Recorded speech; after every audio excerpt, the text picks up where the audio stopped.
તો બાળકો આપણે ગઈકાલે વ્યાપારવાદ, જેને આપણે વાણિજ્યવાદ તરીકે પણ ઓળખીએ છીએ, તેના વિશે અને તેના આર્થિક વિચારોની આપણે સમજૂતી મેળવવાનું છેલ્લા 3 પીરિયડથી શરૂ કરેલું છે. આજે થોડી સંખ્યા વધારે લાગે છે એટલે બહુ બ્રીફમાં આપણે જો કહેવું હોય તો આપણે એમ કહી શકીએ કે વ્યાપારવાદ અથવા તો જેને આપણે વાણિજ્યવાદ કહીએ છીએ, એ વ્યાપારવાદ અથવા તો વાણિજ્યવાદ એ 16મી સદીથી 18મી સદી દરમિયાન યુરોપના અલગ અલગ દેશોમાં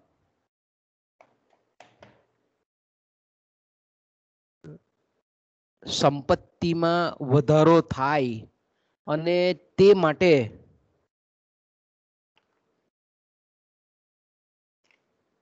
રાજ્યની જે આર્થિક નીતિ છે એ અંગે જે કંઈ પણ વિચારો પ્રસિદ્ધ થયા વેપાર અને આર્થિક નીતિ અંગેના, કે જે અલગ અલગ દેશના વિચારકોએ આપેલા હતા,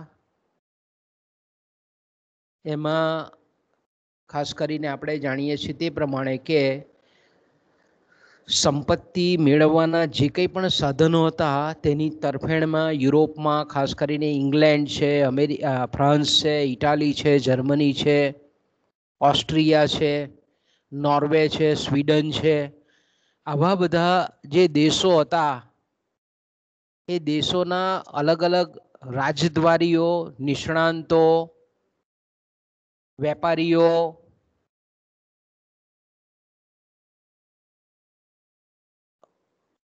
તત્વજ્ઞાનીઓ, અર્થશાસ્ત્રીઓ વગેરે જે કંઈ પણ વેપાર અને આર્થિક નીતિ વિશેના વિચારો છૂટાછવાયા જે પ્રસિદ્ધ કર્યા,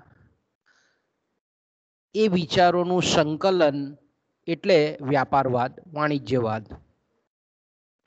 બીજા અર્થમાં જો આપણે કહેવું હોય તો એ રીતે પણ કહી શકીએ કે મધ્યકાલીન યુગ પછી યુરોપના દેશોમાં જે કંઈ પણ વિચારસરણી આર્થિક બાબતોને સ્પર્શતી જે પ્રસિદ્ધ થઈ, પ્રગટ થઈ, તેને આપણે વ્યાપારવાદ કે વાણિજ્યવાદ કે મર્કન્ટાલિઝમ આપણે કહી શકીએ છીએ. તો આપણે એની ત્રીજી વ્યાખ્યા પણ એ રીતે આપી શકાય કે 16મી સદીથી 18મી સદીના ઉત્તરાર્ધ સુધી યુરોપમાં જે કંઈ પણ વેપાર અને આર્થિક નીતિ વિશેના વિચારો જે પ્રગટ થયા એને આપણે સમગ્રતયા વ્યાપારવાદ કહીએ છીએ. તો વ્યાપારવાદને જન્મ આપનારા અથવા તો વ્યાપારવાદના ઉદય માટેના કારણો પણ આપણે ગઈકાલે ખૂબ સરસ રીતે જોઈ ગયા. છેલ્લા 2 પીરિયડથી ચર્ચા કરીએ છીએ એની આપણે. તો એમાં ખાસ કરીને એક તો જાગીરી પ્રથા, જેને આપણે સામંતશાહી પણ ઓળખીએ છીએ, એને સરંજામશાહી તરીકે પણ ઓળખવામાં આવે છે, જેને આપણે જમીનદારી પ્રથા તરીકે પણ ઓળખીએ છીએ. એનો અસ્ત થયો અને નવો વ્યાપારી વર્ગનો ઉદય થયો કે જે સમૃદ્ધિને હકારાત્મક રીતે અસર કરતા હતો. એટલે કે સંપત્તિ અન્ય દેશોમાં લાવવા માટે આ વેપારી વર્ગ એ તત્કાલીન સમયમાં યુરોપના ઘણા બધા દેશોમાં ઊભો થયો અને એ લોકોએ એ જે વિચારો વેપાર અને આંતરરાષ્ટ્રીય વેપાર અંગેના જે કંઈ પણ વિચારો પ્રસિદ્ધ કર્યા એને લીધે આપણે એમ કહીએ કે એક નવીન વિચારધારા અસ્તિત્વમાં આવી, જેને આપણે વ્યાપારવાદ કહીએ છીએ. તો જાગીરી પદ્ધતિનો અંત એ વ્યાપારવાદને જન્મ આપનારું એક મહત્વનું પરિબળ છે. એ જ રીતે આપણે એમ કહીએ કે ધર્મ સુધારણા માર્ટિન લ્યુથર અને જે કંઈ પણ ઇરેઝમસ છે એ લોકોના જે કંઈ પણ ક્રાંતિકારી વિચારો, ધાર્મિક સુધારણા અંગેના જે એ લોકોના લખાણો હતા, એને પરિણામ સ્વરૂપ આપણે એમ કહીએ કે જે કંઈ પણ રૂઢિઓ હતી, પ્રણાલિકાઓ હતી, અંધશ્રદ્ધા હતી, એ યુરોપીય સમાજના લોકોમાંથી ધીરે ધીરે ઓછી થઈ અને મધ્યવર્તી જે સત્તા હતી, રાજા, એ કેન્દ્રમાં આવી અને માનવતાવાદ આવ્યો, નવજાગૃતિ આવી. એ પણ આપણે કહીએ કે ધાર્મિક સુધારણાને અંતે યુરોપના દેશોમાં પ્રચલિત બની. આપણે ગઈકાલે ગયા પીરિયડોમાં ખૂબ ચર્ચા કરી ગયા છે નવજાગૃતિ અને માનવતાવાદ. આપણે લાસ્ટ જે જોયેલું હતું કે આ જ સમયગાળા દરમિયાન થોમસ મોરનું જે ઉટોપિયા હતું, એમાં દરેક વ્યક્તિને કામ મળવું જોઈએ, કામના કલાકો નિશ્ચિત હોવા જોઈએ, કામની પરિસ્થિતિ અંગેના એમાં વિચાર હતા, ખાનગી મિલકત રાખવાનો અધિકાર હતો, વગેરે બાબતોની પણ આપણે ખૂબ ડિટેલમાં ચર્ચા કરેલી. ત્યાર પછી વાણિજ્યવાદને જન્મ આપનારા ઉદય માટેના નજીકના કારણો પણ આપણે ગયા પીરિયડમાં જોયા કે વાણિજ્યવાદ કે વ્યાપારવાદના ઉદ્ભવ માટેના જે નજીકના કારણો હતા, એમાં ખાસ કરીને નાણાકીય સાધનોનું વૈપુલ્ય, એટલે કે અમેરિકા જેવા દેશોમાં જે કંઈ પણ સોના અને ચાંદીની ખાણ શોધાઈ, પરિણામ સ્વરૂપ નાણાકીય વિનિમય માટે આવી મૂલ્યવાન ધાતુઓનો ઉપયોગ શક્ય બન્યો, નાણાકીય વિનિમયો વધ્યા, વસ્તુઓની આપલે વધી, પરિણામ સ્વરૂપ આપણે એમ કહીએ કે આર્થિક પ્રવૃત્તિમાં વ્યાપાર ક્ષેત્રની જે આર્થિક પ્રવૃત્તિ હતી એને પોષક પરિબળ મળ્યું. નાના નાના આપણે એમ કહીએ કે વ્યાપાર અર્થે ઉદ્યોગો પણ ધીરે ધીરે યુરોપના દેશોમાં સ્થપાવવા માંડ્યા અને ખાસ કરીને એનો લાભ અન્ય દેશોની તુલનામાં ઇંગ્લેન્ડને પણ મળ્યો. એટલે આપણે એમ કહીએ કે વ્યાપારવાદના ઉદ્ભવના જે નજીકના કારણો છે એમાં નાણાકીય સાધનોનું વિપુલતા, વૈપુલ્ય, પછી વિનિમય અર્થકારણનો આરંભ, એ જ રીતે આપણે એમ કહીએ કે રાજાઓને વધારે નાણાંની જરૂર, કે ભાઈ જે કંઈ પણ રાજા જ્યારે આપણે એમ કહીએ કે ધાર્મિક સત્તાના બંધનો ઓછા થયા અને જે કેન્દ્રીય સત્તા રાજા હતી એ પ્રબળ બન્યા, એટલે આપણે એમ કહીએ કે રાજાઓએ એક તો જેને આપણે આર્થિક વિકાસ કહીએ છીએ, એ આર્થિક વિકાસના કાર્યો માટેના જે કંઈ પણ સાધનો માટે જે નાણાકીય સાધનો જરૂરી હતા એ ખૂટવા માંડ્યા, ઓછા પડ્યા. સાથે સાથે આપણે એમ કહીએ કે વ્યાપારવાદને આગળ ધપાવવા માટે રાજાઓને કેટલીક નાણાકીય મુશ્કેલીઓ પણ પડી. અને બીજું એક કારણ એ પણ હતું કે ભાઈ રાજાઓની જે ખર્ચાળ રહેણીકરણી હતી એને લીધે યુરોપના દેશોની જે તિજોરીઓ હતી એ ધીરે ધીરે ખાલી થઈ ગઈ. એટલે આપણે એમ કહીએ કે એ પાછી ભરવા માટે ઉદ્યોગો અને વાણિજ્યનો વિકાસ ખૂબ જરૂરી હતો. એટલે આપણે એમ કહીએ કે કારણ કે ઉદ્યોગ અને વાણિજ્યનો વિકાસ થાય તો રાજાઓ જે છે તે વધારે કર લઈ શકે, એ હેતુ હતો મૂળ. ચોથું જે પરિબળ છે વ્યાપારવાદને જન્મ આપનારું, એની પણ આપણે ચર્ચા લાસ્ટ પીરિયડમાં કરી ગયા છે કે ભાઈ રાજાઓ અને વ્યાપારીઓના હિતો વચ્ચે સમન્વય હતો, સુમેળ હતો.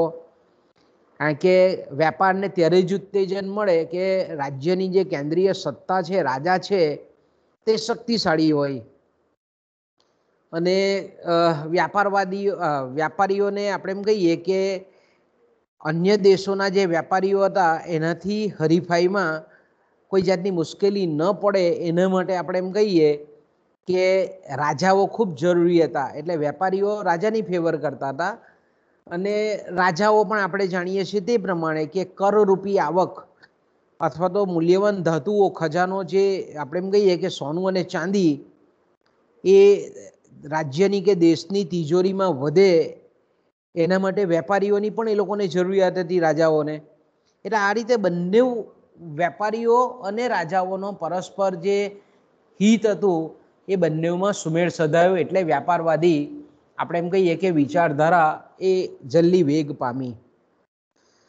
પાંચમું કારણ બી આપણે જોઈ ગયેલા હતા કે ભાઈ લશ્કરી ખર્ચમાં વધારો, કારણ કે રાષ્ટ્રવાદી જે પ્રબળ ભાવના જે જાગૃત થઈ યુરોપના દેશોમાં, અને પરિણામ સ્વરૂપ આપણે એમ કહીએ કે દરેક રાષ્ટ્ર અન્ય રાષ્ટ્રથી ચડિયાતું છે, પ્રબળ છે એવું બતાવવા માટે દરેક રાષ્ટ્રએ લશ્કર રાખવાની ફરજ પડી. અને જેમ લશ્કર મોટું તેમ અન્ય રાષ્ટ્રોને આર્થિક બાબતોમાં અથવા તો અન્ય રીતે પણ નબળા બનાવી શકાય એવી જે વિચારધારા યુરોપના દેશોમાં તત્કાલીન સમયમાં પ્રગટ થઈ, એને લીધે લશ્કરો મોટાને મોટા રાખવામાં આવ્યા, પછી એની જાળવણી કરવામાં આવી. તો લશ્કરો જેમ મોટા રખાયા તેમ તેમ એનો જે જાળવણીનો ખર્ચ, એને રાખવાનો ખર્ચ એ ખૂબ વધ્યો. હવે આ લશ્કરી ખર્ચ વધ્યો એટલે ખર્ચને પહોંચી વળવા માટે શું જરૂરી હતું? તો ભાઈ જો દેશમાં સોના અને ચાંદીની ખાણ હોય તો પ્રશ્ન નથી, પણ જે દેશમાં સોના અને ચાંદીની ખાણ નહીં હોય તો તેવા દેશમાં વિદેશ વ્યાપાર એક ઉત્તમ આપણે એમ કહીએ કે સમૃદ્ધિ સંપત્તિ વધારવાનું એક બહુ મહત્વનું આર્થિક પરિમાણ હતું. એટલે આપણે એમ કહીએ કે આંતરરાષ્ટ્રીય સંબંધોમાં પોતાનું વર્ચસ્વ સ્થાપવા માટે મોટા મોટા લશ્કરો દરેક દેશના રાજાઓએ સ્થાપિત કર્યા. અને ખાસ કરીને આપણે એમ કહીએ કે લશ્કર રાખી અને મોટે ભાગે આપણે એમ કહીએ કે દેશોના હિતો અને જે કંઈ પણ રાષ્ટ્રના વિકાસ માટેના જે કંઈ પણ લક્ષ્યાંકો હતા એને પહોંચી વળાય એટલા માટે મોટું લશ્કર નિભાવવા માટે નાણાંની આવશ્યકતા ઊભી થઈ, દેશના વહાણવટાને વધારે સુવ્યવસ્થિત કરવાની આવશ્યકતા ઊભી થઈ. એટલે આપણે એમ કહીએ કે આ બધા જે નીતિ વિષયક બાબતો હતી એ નીતિ વિષયક બાબતોને પરિણામ સ્વરૂપ આપણે એમ કહીએ કે જે કંઈ પણ રાજાઓ હતી એને પૈસાની અથવા તો નાણાંની વધારે આવશ્યકતા ઊભી થઈ, એટલે એ લોકોએ વેપારવાદને વધારે પ્રોત્સાહન આપ્યું.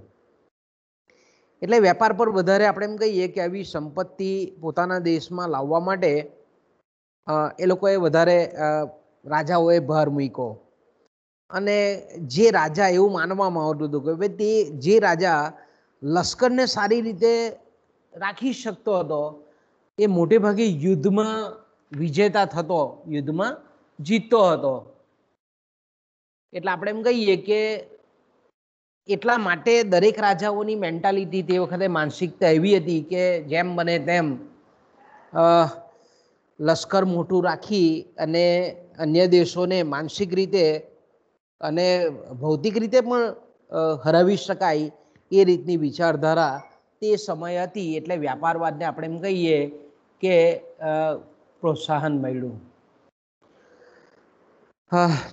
આપણો જે ગઈકાલે એક આટલો મુદ્દો આપણે ચર્ચવાનો બાકી રહી ગયો હતો કે ચાર્લ્સ ડેવેન્ડન નામના જે વ્યાપારવાદી છે, તમે સ્ક્રીન પર તમે એનો ફોટો જોઈ શકો છો. આ વ્યાપારવાદી વિચારકે એવું લખેલું હતું, એટલે તે સમયમાં આપણે 16મી સદીથી 18મી સદીના સમયગાળામાં, બરાબર, કે જ્યારે આપણે કહીએ કે યુરોપમાં વ્યાપારવાદી વિચારધારા બહુ પ્રબળ રીતે કામ કરતી હતી, તો તે સમયે આપણે એમ કહીએ કે આ જે આર્થિક વિચાર એમણે રજૂ કર્યો એના પરથી આપણે અનુમાન લગાવી શકીએ છીએ કે તે વખતે યુરોપમાં કઈ રીતની પરિસ્થિતિ હશે. ડેવેન્ડન એવું કહે છે, ચાર્લ્સ ડેવેન્ડન, કે યુદ્ધ ખર્ચાળ બન્યું છે. એટલે તે સમયે એના શબ્દોમાં એણે જે પરિસ્થિતિ યુરોપીય અલગ અલગ દેશોની જોઈ, એનું દર્શન કર્યું, વાસ્તવ ભૌતિક પરિસ્થિતિનો એણે ચિતાર મેળવ્યો અને પછી એના પુસ્તકમાં લખ્યું કે અત્યારે યુદ્ધ બહુ ખર્ચાળ બનેલું છે. કારણ કે લશ્કર મોટા રાખવાના, દરેક રાષ્ટ્ર પોતાને મજબૂત થવા માટે શસ્ત્ર સરંજામ વિકસાવે, એટલે દરેક દેશોએ શસ્ત્ર સરંજામ અને જે માનવ બળ આપણે કહીએ સૈનિકો એ વધારે ને વધારે કરતા થયા. એટલે તે વખતે ડેવેન્ડન એમ કહે છે કે યુદ્ધ ખર્ચાળ બનેલું છે. જો બે દેશો પરસ્પર યુદ્ધ કરે, કારણ કે તે વખતે દરેક રાષ્ટ્રના કે દરેક રાજ્યના જે કેન્દ્રસ્થ સત્તાધીશો હતા એ લોકો એવું માનતા હતા કે ભાઈ જેમ બને તેમ આપણે બીજા રાષ્ટ્રને, એટલે કે સામ્રાજ્યવાદી વિસ્તારની નીતિ હતી કે ભાઈ આજુબાજુના પ્રદેશો હોય તેને જીતવાની વૃત્તિ તે વખતે આપણને યુરોપના દેશોમાં જોવા મળે છે. એટલે આપણે એમ કહી શકીએ કે યુદ્ધ વારંવાર થતા હતા અને એને પરિણામ સ્વરૂપ શું થઈ ગયું કે ભાઈ યુદ્ધ છે તે બંને દેશને અસર કરતા હતું અને યુદ્ધની આપણે આર્થિક અસરો અત્યારે પણ જોઈ શકીએ છીએ. તે વખતે પણ આવા વિચારકો હતા, તેણે એ બધા સંશોધન તે લેવલે કરેલા હતા. તે સમયે એટલા બધા સંશોધન, આપણે એમ કહીએ કે અત્યારે જેટલા કોમ્પ્યુટર કે એવા હતા નહીં સાધનો, પણ તે છતાં બી લોકોએ પોતાની આપણે એમ કહીએ કે દ્રષ્ટિથી આ સંશોધન કરેલા હતા કે ભાઈ યુદ્ધમાં દરેક પક્ષે આપણે એમ કહીએ કે ઘણો બધો માનસિક અને શારીરિક ખર્ચ ઉઠાવવો પડે છે. એટલે ડેવેન્ડન આપણને એવું કહે છે કે યુદ્ધ તે વખતે બહુ ખર્ચાળ બન્યું છે. સાથે સાથે એવું પણ કહે છે કે પરસ્પર દેશો વચ્ચે, શહેરો વચ્ચે વેપાર પણ વધેલો હતો, કારણ કે મધ્યકાલીન સમયમાં આપણે આગળ જોઈ ગયા કે અર્થતંત્રો હતા તે સ્વાવલંબી હતા, આત્મનિર્ભર હતા. પણ આ ડેવેન્ડનના વિચારોમાં જોઈએ તો આપણે કહી શકીએ છીએ કે આંતરરાષ્ટ્રીય વેપાર, વિદેશ વેપાર, આંતરિક વેપાર, આંતરરાજ્યકીય વેપાર, આંતરપ્રાદેશિક વેપાર પણ વધેલો છે. લોકોની જે આપણે, કારણ કે ખાનગી મિલકત રાખવાનો અધિકાર મધ્યકાલીન યુગ પછી યુરોપના દેશોમાં પ્રચલિત બન્યો. એટલે આપણે એમ કહીએ કે લોકોના મોજશોખમાં, સુખ સગવડમાં, વૈભવવિલાસમાં પણ વધારો થયો. કારણ કે સમાજમાં આપણે જોયું તે પ્રમાણે કે ધર્મ સુધારણા થઈ એટલે ધર્મ સંસ્થાનોની જગ્યાએ વ્યક્તિ કેન્દ્રમાં આવી અને વ્યક્તિનું જીવન એ આ જગત પર ભૌતિક સુખ સગવડોના સંદર્ભમાં વિચારવા માંડ્યું. એટલે લોકોના મોજ શોખમાં કે ભાઈ સારું મકાન, ફર્નિચર, પછી આપણે એમ કહીએ કે બીજા જે કંઈ પણ સુખ સગવડના સાધનો છે, આની માંગમાં તત્કાલીન સમયમાં યુરોપમાં આપણને વધારો થતો જોવા મળે છે, એવું ચાર્લ્સ ડેવેન્ડન કહે છે. એટલે આમ તે વખતે યુરોપમાં થતું હોવાથી આપણે એમ કહીએ કે રાજ્યની કે અન્ય સ્થળોની મદદ મેળવ્યા સિવાય માત્ર આત્મનિર્ભરતાથી ટકી શકે એમ નથી. એટલે ડેવેન્ડન આપણને એવું કહેવા માંગે છે કે તે સમયે યુદ્ધમાં વધારો થયેલો હતો, પરસ્પરના રાષ્ટ્રો વચ્ચે યુદ્ધ વધેલું હતું, પરસ્પરના શહેરો અને રાજ્યો અને રાષ્ટ્રો વચ્ચે વિદેશ વેપારમાં વધારો થયેલો હતો, લોકોના મોજ શોખમાં વધારો થયેલો હતો, સુખ સગવડમાં વધારો થયેલો હતો. પરિણામે આપણે એમ કહીએ કે આત્મનિર્ભરતાથી, સ્વાવલંબીપણાથી આપણે એમ કહીએ કે કોઈ પણ શહેર કે કોઈ પણ પ્રદેશ એ આત્મનિર્ભરતાથી પોતાની જે કંઈ પણ જરૂરિયાત છે રાષ્ટ્રની કે રાજ્યની કે શહેરની, એ માત્ર આત્મનિર્ભરતાથી કે સ્વાવલંબીપણાથી ટકી શકે એમ નથી. એટલે વેપાર કરવાની આવશ્યકતા ઊભી થાય. એ જ રીતે આપણે એમ કહીએ કે કોઈ પણ દેશ પોતાની સંપત્તિમાં વધારો કરવો હોય તો પોતાની જે કુદરતી છે અથવા તો પોતે જે કંઈ પણ વસ્તુઓ કે સેવાઓ ઉત્પન્ન કરે છે એને અન્ય દેશો સાથે આદાન પ્રદાન કરીને, વેપાર કરીને, વિનિમય કરીને અને વેપાર તુલનામાં અધિશેષ લાવીને જ કરી શકે. જો ખૂબ અગત્યનો આ મેસેજ આપણને મૂકતો જાય છે. ડેવેન્ડન શું કહે છે, જે વ્યાપારવાદી વિચારકોના જે મૂળમાં છે તે અહીંયા ડેવેન્ડન આપણને કહે છે. ડેવેન્ડન એવું કહે છે કે જો કોઈ પણ દેશે પોતાની સંપત્તિમાં, જો સંપત્તિની પરિકલ્પના જે આપણને પછી એડમ સ્મિથના વિચારોમાં જોવા મળે છે, તો એની પરિકલ્પના તો આ લોકોએ 16મી સદીમાં કહી દીધી છે. આ ડેવેન્ડન કહીએ છે કે કોઈ પણ દેશે સંપત્તિમાં વધારો કરવો હોય, પોતાની સંપત્તિમાં જો વધારો કરવો હોય તો તે પોતાની કુદરતી અથવા તો પોતે ઉત્પન્ન કરેલી વસ્તુઓનો, અથવા તો આપણે એમ કહીએ કે કોઈ દેશ પાસે જો કુદરતી સાધન સંપત્તિ હોય, નૈસર્ગિક સાધનો હોય, તો એણે ઉત્ખનન કરવાનું છે, એને શોધવાના છે, એનો ઉત્પાદકીય ઉપયોગ કરવાનો છે. ક્યાં તો આપણે એમ કહીએ કે પોતે દેશમાં જે વસ્તુઓ ઉત્પન્ન કરેલી છે તેને અન્ય દેશો સાથે વિનિમય કરવાનો છે. એટલે અહીંયા આપણને શું આ બધા પછીના જે આર્થિક સિદ્ધાંતો આપણે અત્યારે ભણીએ છીએ તેના બીજ આપણને અહીંયા દેખાય છે. પોતે વસ્તુઓ ઉત્પન્ન કરેલી વસ્તુઓ છે એ વસ્તુઓનો અન્ય દેશો સાથે વિનિમય કરીને તથા વેપાર તુલામાં અધિશેષ લાવીને, ઓકે, અહીંયા શું કહે છે આપણને કે ભાઈ દેશે પોતાની સંપત્તિમાં વધારો કરવો હોય તો તેણે પોતાની કુદરતી અથવા તો પોતે ઉત્પન્ન કરેલી વસ્તુઓનો અન્ય દેશો સાથે વિનિમય કરીને વેપાર તુલામાં અધિશેષ લાવીને જ કરી શકે છે. એટલે એનો મતલબ એવો થાય કે ધારો કે આપણે ભારત છે તો ભારતમાં શ્રમિકોનું પ્રમાણ વધારે છે, તો શ્રમ પ્રચુર વસ્તુઓનું ઉત્પાદન કરવામાં આવે, શ્રમ પ્રચુર વસ્તુઓનું ઉત્પાદન કરી અને અન્ય દેશોમાં એને મોકલવામાં આવે તો આપણે એમ કહી શકીએ કે વેપારમાં વધારો થાય, સંપત્તિ અન્ય દેશોમાંથી આપણા દેશમાં લાવી શકાય.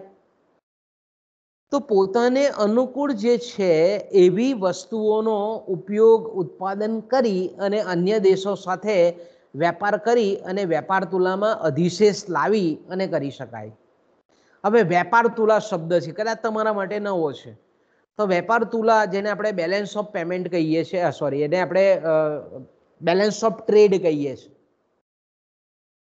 બેલેન્સ ઓફ ટ્રેડ એટલે જ્યારે કોઈ પણ રાષ્ટ્ર અન્ય રાષ્ટ્રની સાથે વ્યાપાર કરે, આંતરરાષ્ટ્રીય વેપાર કરે, વિદેશ વેપાર કરે તો તેને પરિણામ સ્વરૂપ જે કંઈ પણ દ્રશ્ય વસ્તુઓની આયાત અને દ્રશ્ય વસ્તુઓ એટલે કે દેખીતી વસ્તુઓ જેને આપણે જોઈ શકીએ છીએ, અનુભવી શકીએ છીએ, એવી વસ્તુઓની જ્યારે આપલે કરે અને એમાં આપલે કરતા જો નિકાસ મૂલ્ય એ આયાત મૂલ્ય કરતાં વધારે હોય તો એને આપણે અધિશેષ કહીએ છીએ.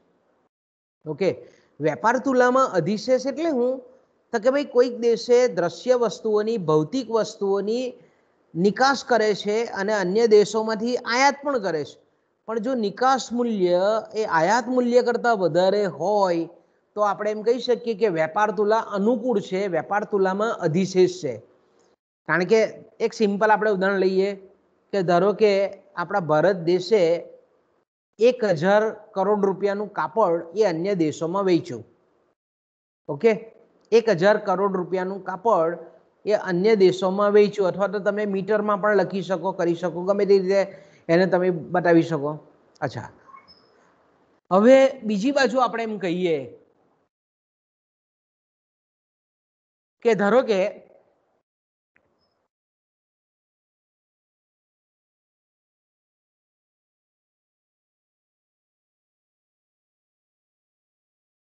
બીજા દેશમાંથી ધારો કે અમેરિકામાંથી આપણે 500 કરોડ રૂપિયાના મશીનો આયાત કર્યા. ઓકે, 500 કરોડ રૂપિયાના મશીનો ધારો કે આપણે આયાત કર્યા. ઓકે, આપણે 1000 કરોડ રૂપિયાનું કાપડ અમેરિકામાં મોકલ્યું, અમેરિકાથી 500 કરોડ રૂપિયાના આપણે એમ કહીએ કે મશીનો આયાત કર્યા. તો તેવા સંજોગોમાં આપણે એમ ચોક્કસ કહી શકીએ કે 500 કરોડ રૂપિયાનું નિકાસ મૂલ્ય એ આયાત મૂલ્ય કરતાં વધારે છે. એટલે આપણે એમ કહીએ કે વેપાર તુલામાં અધિશેષ છે એમ આપણે કહી શકીએ. ઓકે, તો આ અધિશેષ આવે તો એનો મતલબ શું થાય? અહીંયા ડેવેન્ડન આપણને એવું કહે છે કે વેપાર તુલામાં જો અધિશેષ આવે એનો મતલબ એવો થાય કે સંપત્તિ એ ભારતમાં વધારે આવી એમ કહેવાય. સંપત્તિ આપણે ભારતમાં આવી એમ વધારે કહેવાય, કારણ કે અધિશેષ છે વેપાર તુલામાં એટલા માટે. ઓકે, તો આ ઉપરથી આપણે એમ કહી શકીએ કે લશ્કરી ખર્ચને ટૂંકમાં આપણે એમ કહીએ કે ડેવેન્ડન એવું કહેવા માંગે છે આપણને કે પરસ્પર રાષ્ટ્રો સાથેના વેપારને લીધે જે કંઈ પણ અધિશેષ જો થાય તો દેશની સંપત્તિમાં વધારો થાય, અને દેશની સંપત્તિમાં વધારો થાય તો રાજ્યનો જે કંઈ પણ વધતો જતો ખર્ચ છે, લશ્કરી ખર્ચ છે કે અન્ય પ્રકારનો જે ખર્ચ છે એને સરળતાથી પહોંચી વળી શકાય.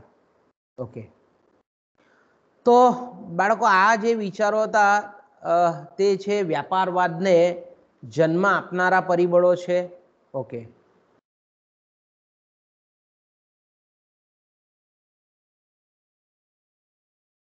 ત્યાર પછીનો જે આપણો આજનો બીજો મુદ્દો છે તે છે વ્યાપારવાદીઓના આર્થિક વિચારો. ઓકે, ત્યાર પછીનો જે આપણો બીજો ટોપિક છે તે છે વ્યાપારવાદીઓના આર્થિક વિચારો. ઓકે, તો વ્યાપારવાદીઓના જે આર્થિક સિદ્ધાંતો છે અથવા તો આર્થિક વિચારધારા છે વ્યાપારવાદીઓની, એમાં એમના ખાસ કરીને ખજાના અંગેના વિચારો કેવા છે, મૂલ્ય અંગેના વિચારો કેવા છે, વિદેશ વ્યાપાર અંગેના વિચારો કેવા છે, કરવેરા અંગેના વિચારો કેવા છે, વ્યાજ અંગેના વિચારો કેવા છે, આ બધા જે વિચારો છે તેને આપણે વ્યાપારવાદીઓના આર્થિક સિદ્ધાંતો કે આર્થિક વિચારો કહીએ છીએ. ઓકે, તો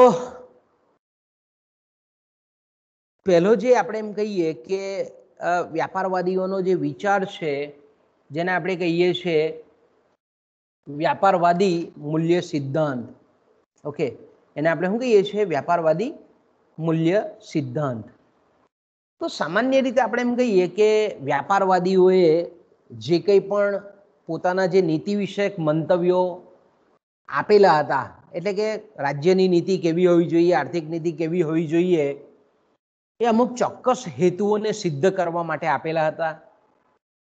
અને એમના જે કંઈ પણ હેતુઓ હતા વ્યાપારવાદી વિચારકોના, એમાં રાજ્ય એક મજબૂત સત્તા હોવી જોઈએ, રાજ્યની સત્તાની શક્તિનો પાયો આર્થિક જ હોવો જોઈએ, અને તે સંપત્તિના એકત્રીકરણથી જ શક્ય બનાવી શકાય છે.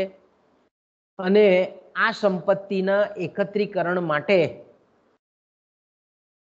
આર્થિક પ્રવૃત્તિના અન્ય પ્રકારોની તુલનામાં વિદેશ વ્યાપાર એ ઉત્તમ છે એવું વ્યાપારવાદીઓ માનતા હતા. એટલે આપણે એમ કહી શકીએ કે વિદેશ વ્યાપારની જે સફળતા છે એ ત્યારે જ સિદ્ધ થતી કે જ્યારે વેપાર તુલનામાં અધિશેષ આવે. અત્યારે આપણે ડેવેન્ડનના વિચારોમાં જોઈ ગયા. ઓકે, તો આપણે એમ કહીએ કે વ્યાપારવાદીઓના જે મૂલ્ય એટલે જેને આપણે કિંમત પદ્ધતિ કહીએ છીએ, થિયરી ઓફ વેલ્યુ કહીએ છીએ, તે વિશેના વિચારોમાં આપણે કહીએ તો અર્થશાસ્ત્રમાં આપણે એમ કહીએ કે અત્યારે આધુનિક અર્વાચીન અર્થશાસ્ત્રની પણ જો વાત કરીએ તો મૂલ્યનો સિદ્ધાંત એ કેન્દ્રમાં છે. મૂલ્યનો સિદ્ધાંત કેવો છે? એ કેન્દ્રીય સ્થાન ધરાવે છે. અને ખાસ કરીને આપણે એમ કહીએ કે વ્યાપારવાદ પહેલાં પણ મૂલ્ય વિશેના વિચારો તે વખતે પણ, એટલે વ્યાપારવાદથી જ આપણે એમ કહીએ કે મૂલ્યની વિચારધારા આવી છે એમ આપણે કહેતા નથી, પણ વ્યાપારવાદ પહેલાં પણ મૂલ્ય વિશેના વિચારો પ્રગટ થયેલા હતા. અને ખાસ કરીને આપણે મધ્યકાલીન યુગની જો આપણે વાત કરીએ અને મધ્યકાલીન અને પ્રાચીન સમયમાં, તો પ્રાચીન સમયમાં આપણે એમ કહીએ કે મૂલ્ય અંગેના વિચારો એ ધાર્મિક વિચારોના પરિપ્રેક્ષ્યમાં પ્રસિદ્ધ થતા હતા. ત્યાર પછી આપણે મધ્યકાલીન યુગમાં આપણે એમ કહીએ કે મધ્યકાલીન યુગમાં જે કંઈ પણ કિંમત અંગેની વિચારધારા હતી, મૂલ્ય અંગેની વિચારધારા હતી, એમાં ખાસ કરીને આપણે જો કહીએ તો ન્યાયી કિંમત, એને આપણે જસ્ટ પ્રાઇઝ, ઇંગ્લિશમાં એને આપણે શું કહીએ છીએ? Just price, just wage and just price, આ સ્લોગન હતું એ લોકોનું. એ લોકોનું જે સ્લોગન હતું કે વ્યાજબી વેતન પણ હોવું જોઈએ અને વ્યાજબી કિંમત પણ હોવી જોઈએ. તો આપણે એમ કહીએ કે મધ્યયુગમાં ખાસ કરીને જે કિંમત અંગેની વિચારણા હતી તે ન્યાયી કિંમત એટલે નીતિશાસ્ત્ર અને ધાર્મિક વિચારણા પર આધારિત હતી કે ભાઈ વ્યાજબી કિંમત લેવી જોઈએ, વધારે પડતી નફાની વૃત્તિને ધ્યાનમાં રાખીને કિંમતો નક્કી નહીં કરવી જોઈએ, અને વસ્તુનું મૂલ્ય વસ્તુની જરૂરિયાત સંતોષવાની વસ્તુની શક્તિ પર અવલંબિત તત્કાલીન સમયમાં પણ ગણાતું હતું. ઓકે, પણ વ્યાપારવાદી જે વિચારકો હતા એમણે જે કંઈ પણ આપણે એમ કહીએ કે વિચારો પ્રદર્શિત કર્યા એમાં એક ખાસ કરીને જેને આપણે ઉપયોગ મૂલ્ય કહીએ છીએ, વેલ્યુ ઇન યુઝ કહીએ છીએ, એને સ્પર્શતા કેટલાક વિચારો એમણે પ્રસિદ્ધ કર્યા.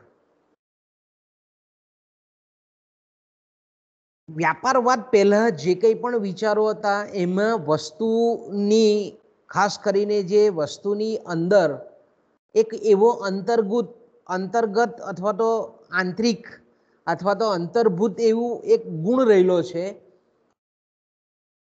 કે જે વસ્તુનું મૂલ્ય નક્કી કરે છે. ઓકે, વસ્તુનું મૂલ્ય બહારના કોઈ પણ પરિબળોની આંતરક્રિયાનું પરિણામ નથી, પણ વસ્તુની અંદર જે માણસની જે જરૂરિયાત છે એને સંતોષવાની જે શક્તિ છે એના આધારે મૂલ્ય નક્કી થાય છે એવું માનવામાં આવતું હતું. ઓકે, એટલે આપણે એમ કહીએ કે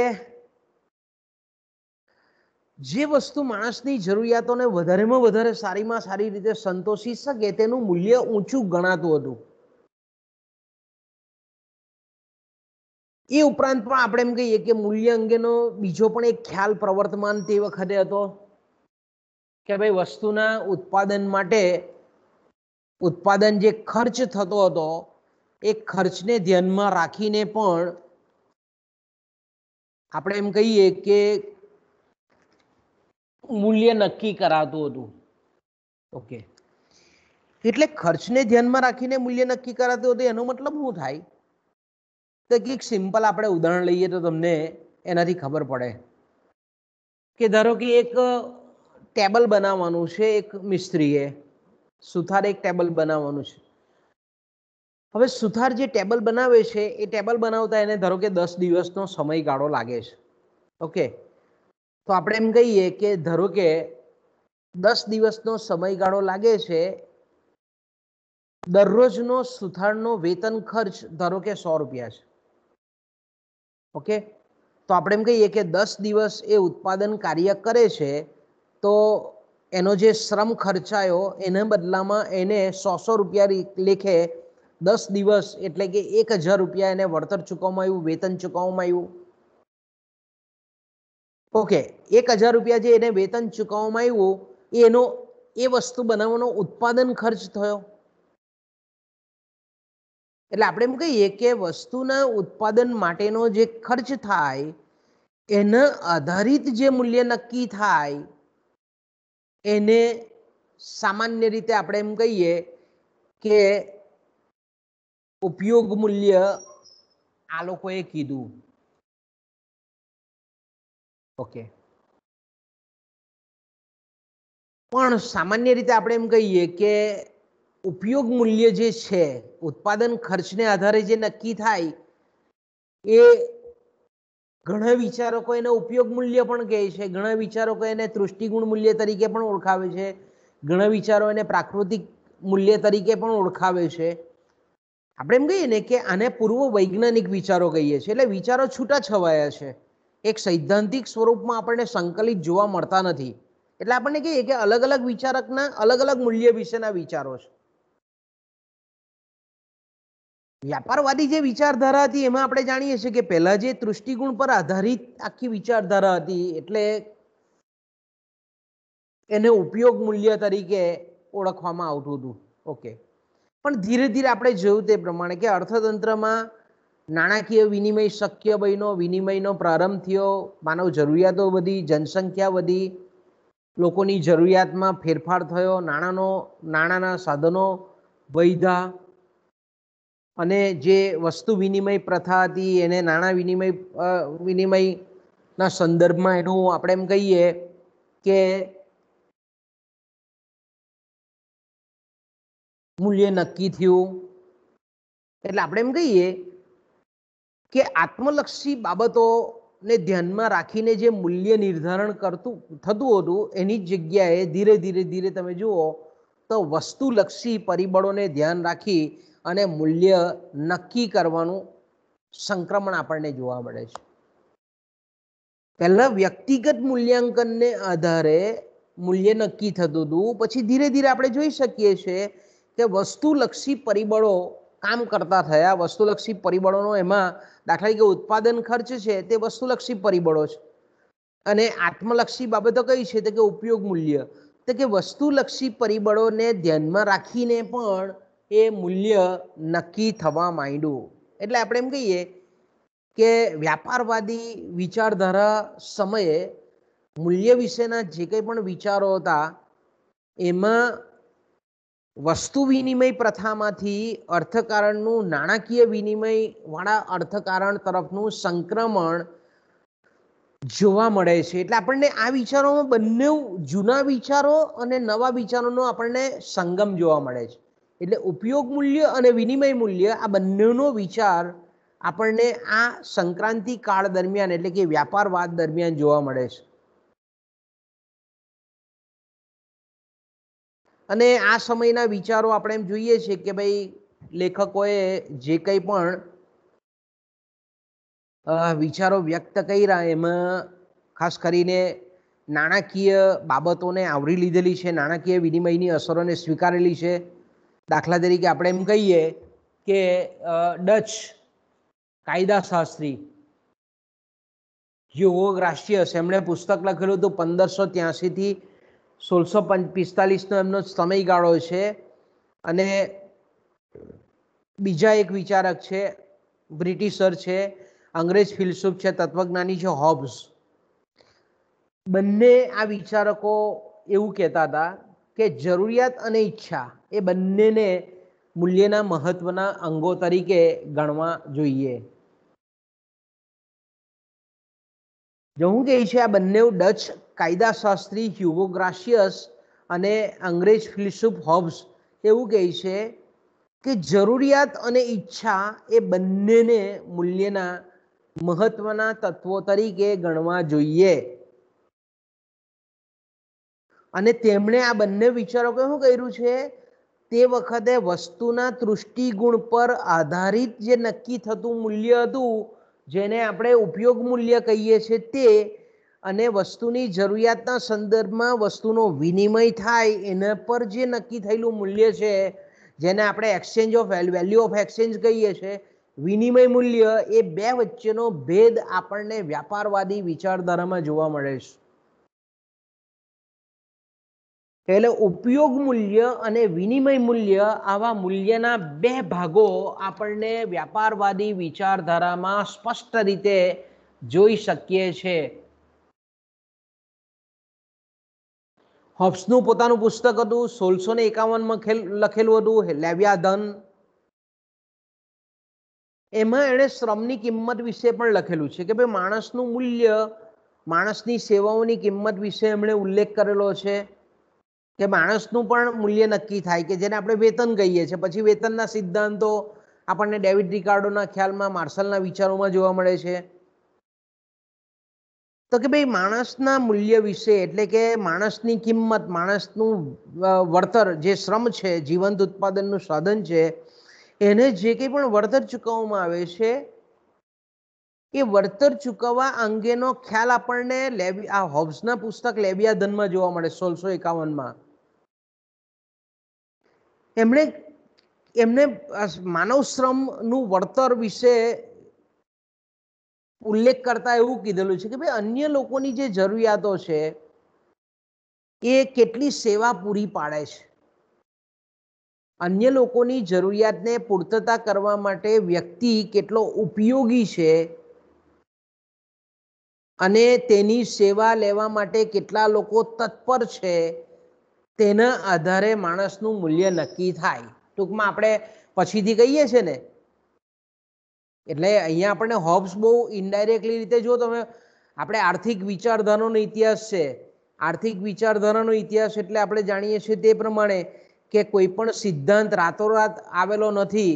સમયકાળમાંથી ધીરે ધીરે ધીરે એની ટીકા ટિપ્પણીઓ થઈ, સમીક્ષા થઈ, નવા વિચારો આવ્યા.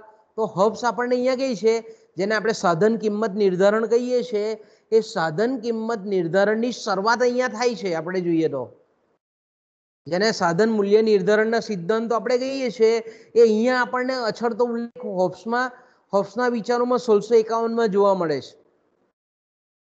માર્શલે આપણને 1790 એનું પુસ્તક લખ્યું હતું પ્રિન્સિપલ ઓફ ઇકોનોમિક્સ, એમાં એ સિદ્ધાંતો છે, પણ આ વિચાર તો 1651 આપ્યો કે ભાઈ શ્રમની અથવા તો કોઈ પણ માણસની વેલ્યુ ક્યારે વધે, તો કે ભાઈ ત્યારે જ વધે કે એ જે સેવા આપે છે એની સેવા લેવા તત્પરતા લોકો કેટલી દાખવે છે એ પ્રમાણે એનું મૂલ્ય વધે કે ઘટે. ઓકે, તો એનો મતલબ એવો થાય કે શ્રમની માંગ ક્યારે વધે, તો કે પછીથી વિચાર આવ્યો કે શ્રમની સીમાંત ઉત્પાદકતા જેની વધારે હોય તેને વળતર વધારે મળે.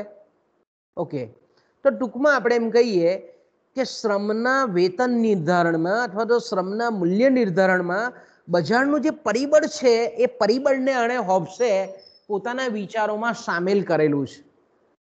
કારણ કે લોકો સેવા લેવાની તત્પરતા એટલે શું છે તો કે ભાઈ શ્રમની માંગ, ઇનડાયરેક્ટલી અત્યારે સૈદ્ધાંતિક ભાષામાં જો આપણે વાત કરીએ તો આપણે એમ કહીએ કે શ્રમની માંગ છે. ઓકે, બીજું આપણે એમ કહીએ કે વેપારી અને રાજપુરુષોના વર્ગમાં બીજા બે જે ઇંગ્લિશ ફિલોસોફર હતા, અંગ્રેજી વિચારકો હતા, તેનું ખાસ નામ લેવું જોઈએ કારણ કે એમણે મૂલ્ય અંગેના વિચારો બહુ સરસ રીતે પ્રસિદ્ધ કરેલા છે. એક તો સર વિલિયમ પેટ્ટી અને જ્હોન લોક. આ બંને લેખકોએ આપણે એમ કહીએ કે મૂલ્ય નિર્ધારણમાં ઉત્પાદન ખર્ચનો વિચાર દાખલ કરેલો છે. દાખલા તરીકે આપણે એમ કહીએ કે વિલિયમ પેટ્ટી એવું કહે છે કે કોઈ પણ વસ્તુનું મૂલ્ય એ વસ્તુને ઉત્પાદનના ખર્ચનું સરવાળાનું પરિણામ છે. જો અહીંયા આપણે એમ કહીએ કે ઉત્પાદન ખર્ચનો મૂલ્ય નિર્ધારણનો સિદ્ધાંત આપણને વિલિયમ પેટ્ટીના વિચારોમાં જોવા મળે છે 16મી સદીમાં.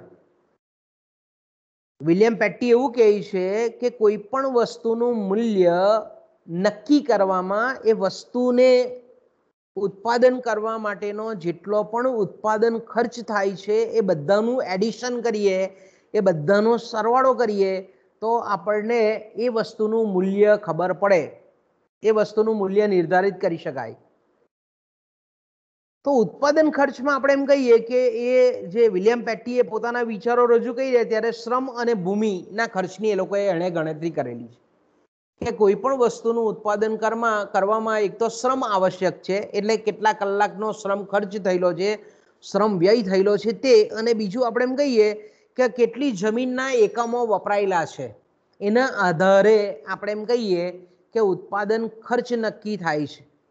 અને વિલિયમ પેટ્ટી ખૂબ સરસ કહે છે કે શ્રમ એ પિતા છે.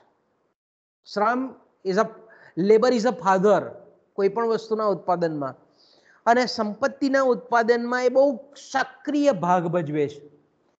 જો અહીંયા આપણે આ પેપરમાં તમારે જ્યારે પણ વાંચો છો ત્યારે આગળના વિચારોની લિંક બેસાડવાની છે અને પાછળના જે સિદ્ધાંતો વિકસેલા છે એને આપણે ધીરે ધીરે ધીરે આપણા માનસપટ પર અંકિત કરતા જવાના છે.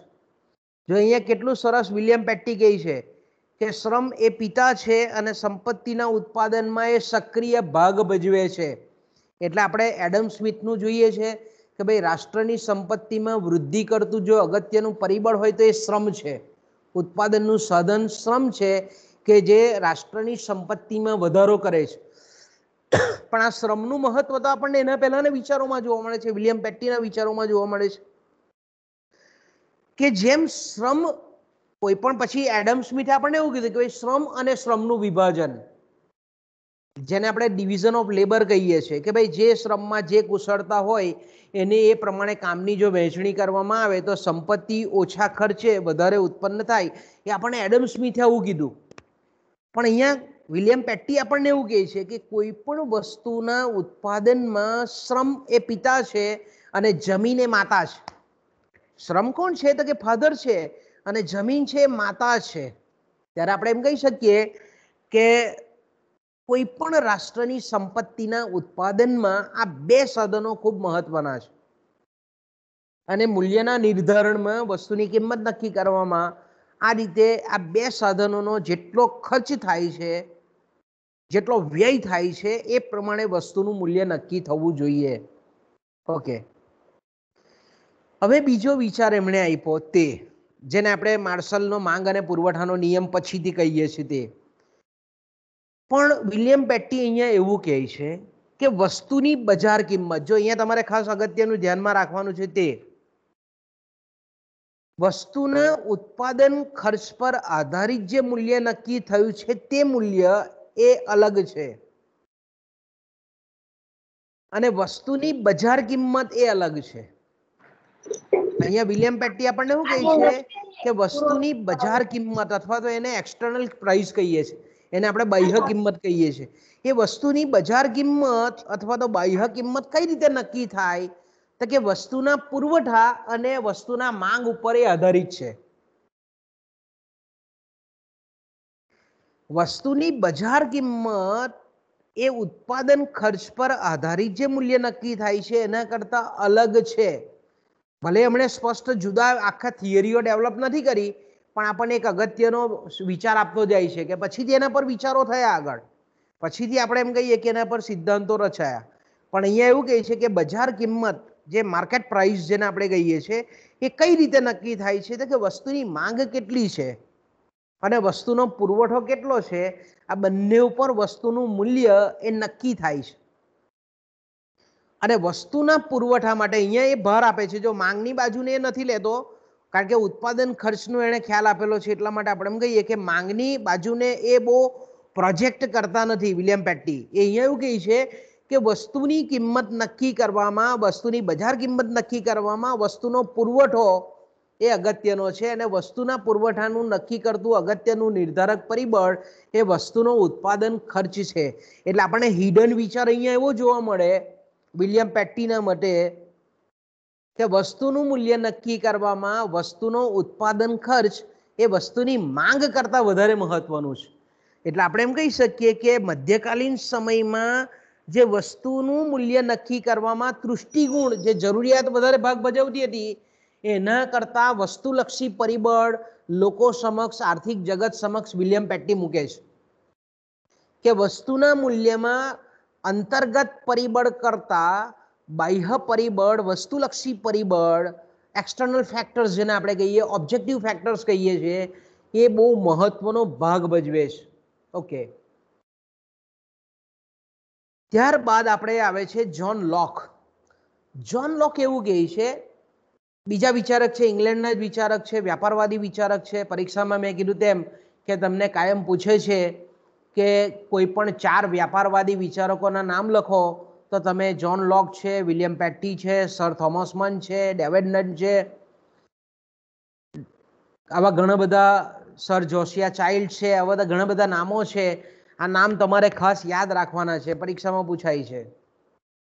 તો જ્હોન લોક આપણને એવું કહે છે કે જ્હોન લોક કોઈ પણ વસ્તુનું મૂલ્ય નિર્ધારણમાં શ્રમને બહુ મહત્વનો ભાગ ભજવે, મહત્વ આપે છે.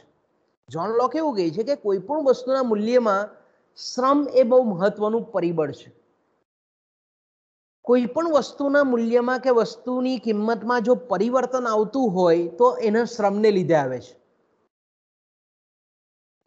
એટલે આ ઉપરથી એક વાત એવી સ્પષ્ટ થાય કે જ્હોન લોકે જે રીતે વિલિયમ પેટીએ જે રીતે પુરવઠા બાજુનું મહત્વ દર્શાવેલું છે તેમ અહીંયા આપણે એમ કહી શકીએ કે જ્હોન લોકે શ્રમને ઉત્પાદન ખર્ચનું એક બહુ મહત્વનું, આપણે વિલિયમ પેટીથી થોડાક ડિફરન્ટ પડીએ છીએ અહીંયા જ્હોન લોકે આપણે કીધું તેમ કે શ્રમ અને ભૂમિ આ બંનેનો સમન્વય એ ઉત્પાદન ખર્ચ નક્કી કરે છે અને ઉત્પાદન ખર્ચ એ પુરવઠો નક્કી કરે છે એવું આપણને કહે છે. જ્યારે જ્હોન લોક એવું કહે છે કે કોઈ પણ વસ્તુનો ઉત્પાદન ખર્ચ નક્કી કરવામાં શ્રમ મહત્વનો પાયો છે અને વસ્તુનું મૂલ્ય પરિવર્તન થાય, ફેરફાર થાય તે શ્રમના પુરવઠાને લીધે અથવા તો શ્રમના વધારા ઘટાડાને લીધે એ આપણે એમ કહીએ કે ઉત્પાદન ખર્ચ વધે ઘટે છે. એટલે જ્હોન લોકે પણ વસ્તુના મૂલ્ય નિર્ધારણમાં પુરવઠાનું પરિબળ મહત્વનું ગણેલું છે, પણ મેં કીધું તેમ કે એમાં 2 ઉત્પાદનના સાધનોની જગ્યાએ માત્ર શ્રમને વધારે એમણે મહત્વ આપેલું છે. ઓકે, તો આપણે એમ કહી શકીએ કે વિલિયમ પેટી અને જ્હોન લોક એ ઇંગ્લેન્ડના વ્યાપારવાદી વિચારધારાઓના પ્રતિનિધિ તરીકે આપણે ઓળખાવી શકીએ ને એ જ રીતે આપણે એમ કહીએ કે આનું જો આખું ચર્ચાનું જો આપણે સાર જોઈએ તો આપણે એમ કહી શકીએ કે વ્યાપારવાદીઓએ જે મૂલ્યનો સિદ્ધાંત આપેલો હતો એમાં આંતરિક પરિબળો, આંતરિક મૂલ્ય અને બાહ્ય મૂલ્ય વચ્ચે આપણને સ્પષ્ટ ભેદ જોવા મળે છે. તો કે આંતરિક મૂલ્ય એ દૃષ્ટિગુણ પર આધારિત છે, જ્યારે બાહ્ય મૂલ્ય જેને આપણે બજારનું મૂલ્ય કહીએ છીએ એ માંગ અને પુરવઠા ઉપર અને ઉત્પાદન ખર્ચ પર આધારિત છે. ઓકે, આગળ જઈએ આપણે.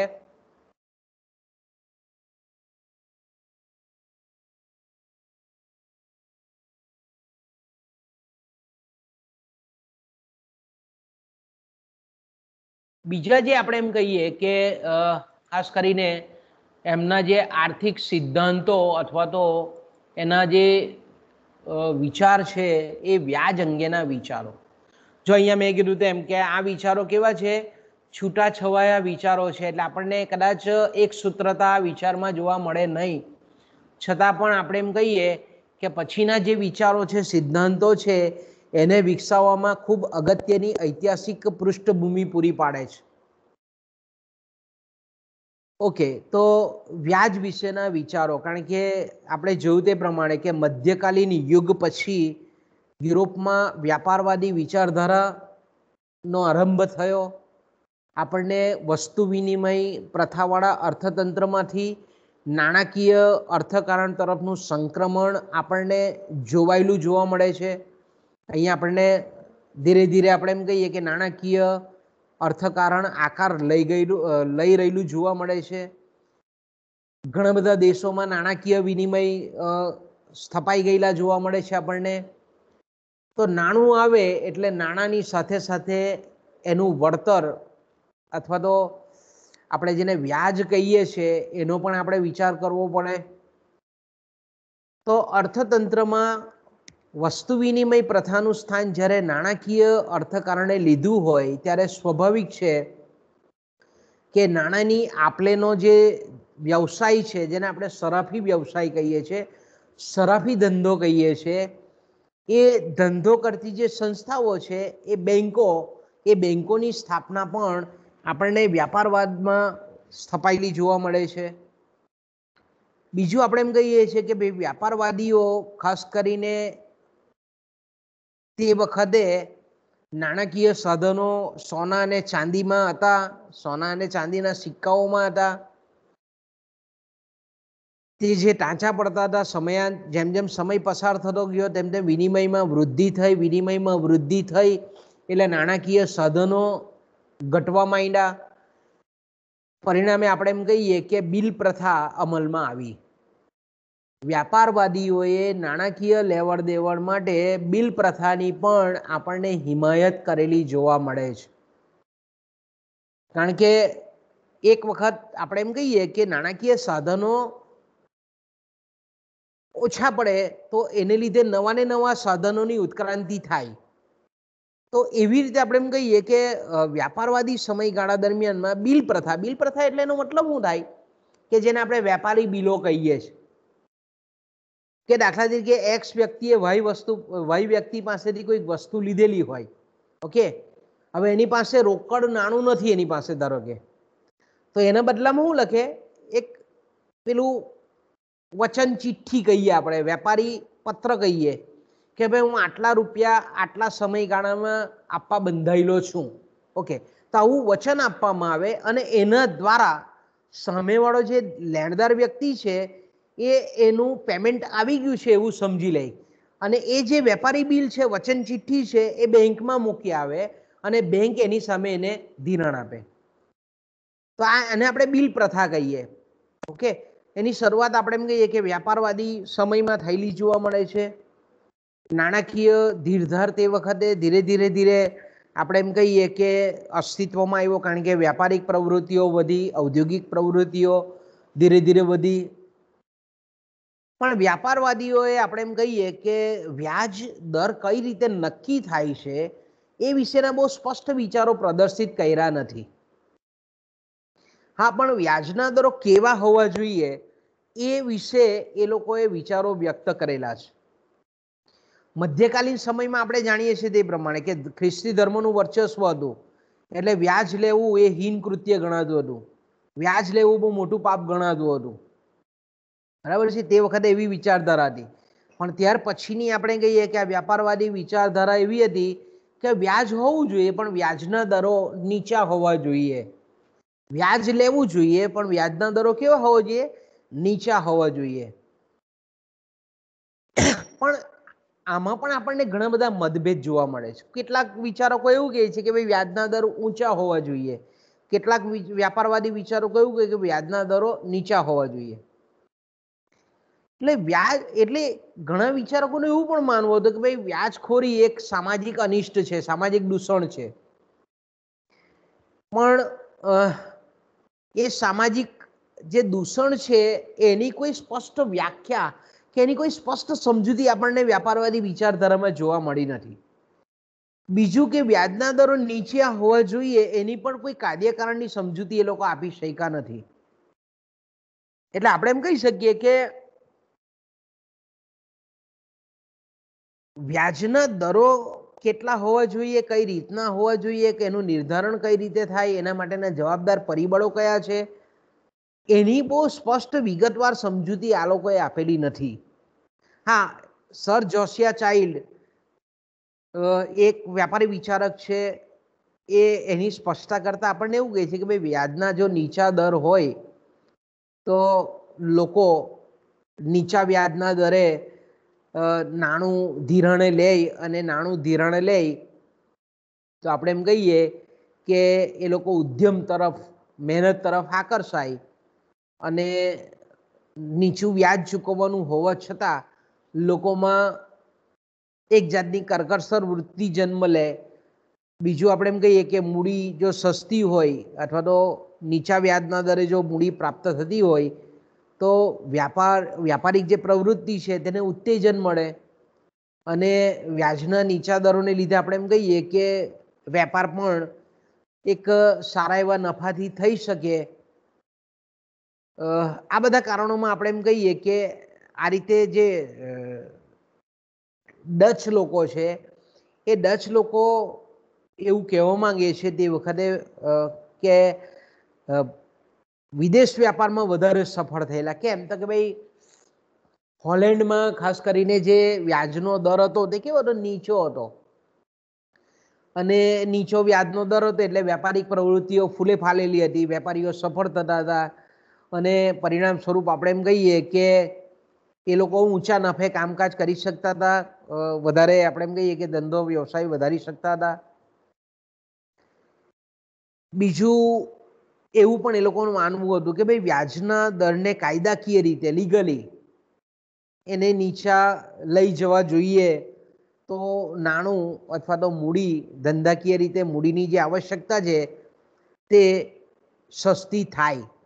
પણ આવી જે માન્યતા હતી તે વ્યવહારિક જગતમાં પછીથી એના ઘણા બધા ટીકા ટિપ્પણીઓ થઈ. એ માન્યતા વાસ્તવમાં આપણે જોઈએ તો ઘણી વખત ભૂલ ભરેલી પણ આપણને જોવા મળે છે. એટલે કેટલાક વિચારકો એનાથી ઉલટી વિચારધારા આપે છે. કેટલાક વિચારકો શું કહે છે, દાખલા તરીકે થોમસ મન છે અને જ્હોન લોક છે, એ એવું કહે છે કે વ્યાજના દર હંમેશા ઊંચા હોવા જોઈએ. વ્યાજના દર કેવા હોવા જોઈએ? હંમેશા ઊંચા હોવા જોઈએ. કારણ કે વેપારના વિકાસ માટે જે કંઈ પણ નાણાંની આવશ્યકતા છે, મૂડીરોકાણની આવશ્યકતા છે, એ વ્યાજના જો ઊંચા દર હોય તો લોકો બચત વૃત્તિ વધારે છે, અને નાણાંના રોકાણના હેતુ માટે નાણાંનો પુરવઠો વધે છે. જો થોમસ મન અને જ્હોન લોક શું કહેતા હતા? બે વિચારકો એવા હતા કે વ્યાજના દરો હંમેશા ઊંચા હોવા જોઈએ. ઊંચા હોવા જોઈએ એનો મતલબ શું થાય? કે ઊંચા વ્યાજના દર હોય તો લોકોની બચત વૃત્તિ વધે. બચત વૃત્તિ વધે એટલે નાણાં ભંડોળ વધે. નાણાં ભંડોળ વધે એટલે મૂડી માટેની આપણે એમ કહીએ કે મૂડીનો પુરવઠો વધે. મૂડીનો પુરવઠો વધે તો મૂડીની આપણે એમ કહીએ કે જે ઉપયોગ કરનાર વર્ગ છે, સાહસિકો છે, એને સારા પ્રમાણમાં મૂડી રોકાણ માટે પુરવઠો ઉપલબ્ધ થાય. આવું કહેતા હતા એ. બીજું આપણે એમ કહીએ કે એ જમાનામાં એટલે કે વ્યાપારવાદી વિચારધારામાં 16મી 18મી સદીમાં નાણાં તરીકે કિંમતી ધાતુઓ વપરાતી હતી. અને આપણે એમ કહીએ કે તે વખતે આવું કાગળ નાણું હતું નહીં. એટલે જ્યારે અર્થતંત્રમાં નાણાંની માંગ વધે તો નાણાંના પુરવઠામાં તે સમયે વધારો કરી શકાય એમ નહીં હતો. બેન્કો અસ્તિત્વમાં આવેલી હતી, પરંતુ બેન્કો પાસે જ નાણાકીય સાધનો જો ઉપલબ્ધ ન હોય, શાક સર્જન કરવાનો જો પાયો જ નહીં હોય અને બહુ ઓછી બેન્કો હતી, એટલે જો સાર્વત્રિક બેન્કિંગ પ્રથા જો વિકસેલી નહીં હોય તો બેંક નાણાંનો, જેને આપણે સાખી નાણું કહીએ છીએ, વ્યુત્પન્ન નાણું કહીએ છીએ, એ વ્યુત્પન્ન નાણું વધારવાનું અશક્ય બને. તો આપણે એમ કહીએ કે આ બધી જે મર્યાદાઓ હતી એને લીધે વાસ્તવિક રીતે નાણાંના જે વ્યાજના દરો હતા, નાણાં પર ચૂકવવામાં આવતા વ્યાજના દરો એ ખૂબ ઊંચા હતા. અને પરિણામ સ્વરૂપ આપણે એમ કહીએ કે નાણાંનું પ્રમાણ ઓછું હતું, નાણાંનું પરિમાણ ઓછું હતું, નાણાકીય સાધનો ઓછા હતા, સાખી નાણાંનું અલ્પ પ્રમાણ હતું. બીજા જે અત્યારે આપણે એમ કહીએ કે નાણાકીય સાધનો આપણને જોવા મળે છે એટલા બધા તે તત્કાલીન સમયમાં હતા નહીં. તો નાણાંની અછતને લીધે આપણે એમ કહીએ કે વ્યાજના ઊંચા દરો રહે એ સ્વાભાવિક વાત છે. અને એવું પણ તે વખતે કેટલાક વિચારકો સામાજિક દ્રષ્ટિકોણથી પણ વિચાર આપે છે કે ભાઈ, જો દાખલા તરીકે આપણે એમ કહીએ કે ઊંચા વ્યાજના દરો હોય તો જે વિધવા છે, જેના પતિ એક્સપાયર થઈ ગયેલા છે, આવી જે વિધવાઓ છે તે પોતાની બચતને ધિરાણ સ્વરૂપે આપી અને પોતાનું જે કંઈ પણ ઊંચા વ્યાજરૂપી વળતર પ્રાપ્ત કરે એનાથી એનું ગુજરાન ચાલી શકે. એ જ રીતે અનાથો જે છે, જેના મા બાપને એના જે નાણાં છે એના પર પણ ઊંચા વ્યાજ કમાઈ અને પોતાનું ભરણ પોષણ કરી શકે, લોકોને થોડીક આવક મળી શકે. તો આવું એ લોકોની વિચારધારા હતી કે ભાઈ શા માટે વ્યાજના દરો ઊંચા હોવા જોઈએ. તો એના માટેનું સ્પષ્ટીકરણ કરતા લોકો આવું કહે છે કે અનાથો છે, વિધવાઓ છે, એને એ નાણાં વ્યાજે ધીરી અને વધારે આવક પ્રાપ્ત કરી શકે. છતાં પણ આપણે એમ કહીએ કે વ્યાપારવાદીઓના જે વ્યાજના સ્વરૂપ વિશેના જે વિચારો છે તે બહુ સ્પષ્ટ હતા નહીં. કારણ કે મોટે ભાગે તે સમયમાં આપણને જોવા મળતું હતું કે ભાઈ લાંબા ગાળાના જે ધિરાણના વ્યાજનો દર એ આપણને ઊંચો લાગતો હતો. બીજું આપણે એમ કહીએ કે વ્યાપારવાદીઓની જે મર્યાદા છે વ્યાજ અંગેની, કે તે વખતે મૂડીરૂપી ધિરાણ અને ટૂંકા ગાળાનું ધિરાણ એ વચ્ચેનો ભેદ એ લોકોએ સ્પષ્ટ સમજી શકેલા હોય એવું આપણને જોવા મળતું નથી.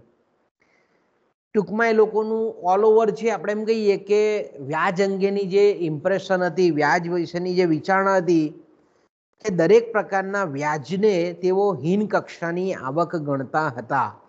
એવી નિમ્ન આવક ગણતા હતા, ઓછી નીચી કક્ષાની આવક ગણતા હતા. ઓકે, તો આ એના વ્યાજ વિશેના વિચારો છે. પછી આવે છે એના વસ્તી વિશેના વિચારો. ઓકે